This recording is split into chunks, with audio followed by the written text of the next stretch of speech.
Benarnya, menanam umbi jalar itu sangat mudah. Kita bisa mencoba metode lain. Menggunakan kantong anyaman untuk menanam. Hasilnya tetap cukup menguntungkan. Siapkan tanah dengan baik sebelum menanam. Gunakan sedikit pasir sungai dan tanah kebun. Juga pupuk kandang, campurkan semuanya hingga merata. Kemudian masukkan ke dalam kantong anyaman yang telah disiapkan. Keuntungan dari metode ini dalam menanam umbi jalar adalah ringan. Mudah dipindahkan, sehingga bisa disesuaikan dengan cahaya, sumber air, dan kondisi lainnya. Bisa menyesuaikan posisi tanam kapan saja. Pangkas tanaman merambat umbi jalar yang telah dibesarkan. Pilih tanaman merambat yang lebih kuat dan bebas dari hama dan penyakit. Potong sekitar 30 cm panjangnya.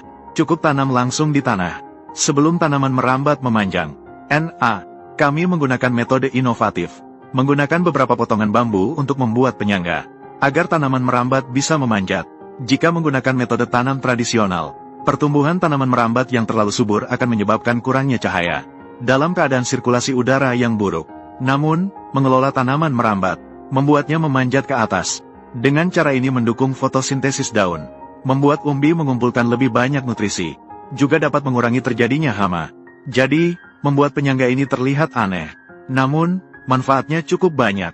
Tinggi dan stabilitas penyangga harus disesuaikan dengan kondisi pertumbuhan tanaman merambat. Setelah 2 bulan penanaman, tanaman merambat telah cepat memanjat dan menutupi seluruh penyangga. Tahap ini adalah periode kunci pembesaran umbi. Monoid, perlu melakukan pemupukan. Monolog, campurkan beberapa pupuk organik dan tanah dengan merata. Kemudian tutup di bagian akar batang tanaman umbi jalar. Ini mencapai tujuan pemupukan. Juga memberikan keuntungan menutup tanah secukupnya. Pada bulan ketiga setelah penanaman, tanaman merambat bercabang banyak pada tahap ini. Beberapa daun mulai menguning.